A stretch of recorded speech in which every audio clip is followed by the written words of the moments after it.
Je pense que quand la majorité des Africains seront alphabétisés, ça va faire très très mal un jour. Est-ce que ça se pourrait, ça, une Afrique unie et solidaire qui parle d'une seule voix? C'est indispensable. Une seule force politique, une seule force économique. C'est la seule solution. Vous savez, l'Afrique détient toutes les richesses dont les pays occidentaux ont besoin pour continuer leur développement. L'uranium, le café, le cacao, le fer, le diamant. On a tout ce dont les pays occidentaux ont besoin pour continuer le développement. Et il se trouve aujourd'hui que c'est un paradoxe. Continent très très riche, population très très pauvre. Ouais. Voilà, nos Chine, matières notamment, premières sont pillées, etc. Et donc, c'est quand on parlera d'une seule voix. Vous savez, la Côte d'Ivoire seule produit 40% de la production mondiale de cacao.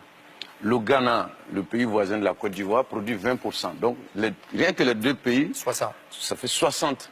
Donc, des chocolats que vous retrouvez dans les supermarchés un peu partout dans le monde, il y a 60% qui viennent de ces deux pays.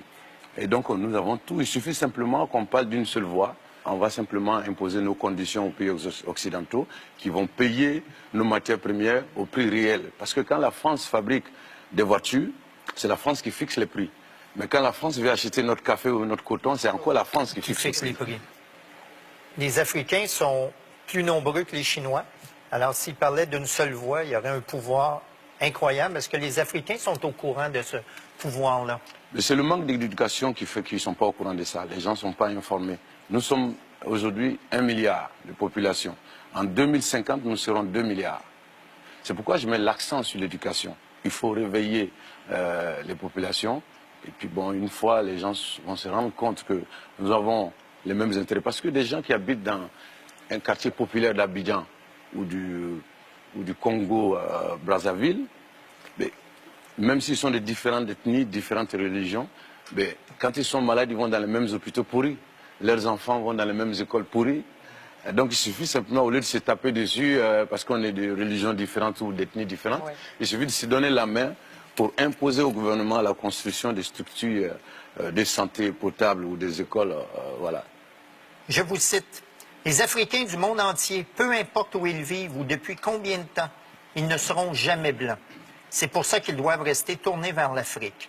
Même s'ils ne reviennent pas physiquement, j'aimerais qu'ils reviennent spirituellement. En Occident, les Noirs ont lutté pour s'intégrer à la société qui est majoritairement blanche et ils y réussissent de plus en plus. Vous en pensez quoi? Je pense que de toute façon, notre place est en Afrique. Si les gens partent de l'Afrique, qu'est-ce qui viendra changer les choses à notre place? Moi, je pense que notre place, c'est en Afrique. En même temps, bon, on a le droit de bouger, puisque quand vous êtes Canadien ou Français, vous décidez d'aller à Bamako ou en Côte d'Ivoire, vous vous levez, vous faites votre bagage. 3 jours après, vous êtes à Bamako ou à Douala, au Cameroun. Et ça, c'est pratiquement impossible pour un Africain. Donc nous avons le droit de bouger, mais notre place, c'est en Afrique. C'est nous qui devons changer les choses en Afrique. Personne ne viendra le faire à notre place. Mais vous n'êtes pas maître chez vous, encore. On n'est pas maître chez nous parce qu'on est désunis. On est désunis. On a été divisés depuis très longtemps et ça a été fait exprès. On a été divisés pour nous affaiblir. Mais à partir du moment où on s'est rendu compte que tout ça, ça a été fait exprès, il faut simplement se rapprocher, il faut s'unir pour faire face à toute cette situation. Je pense que quand la majorité des Africains seront alphabétisés, ça va faire très très mal un jour.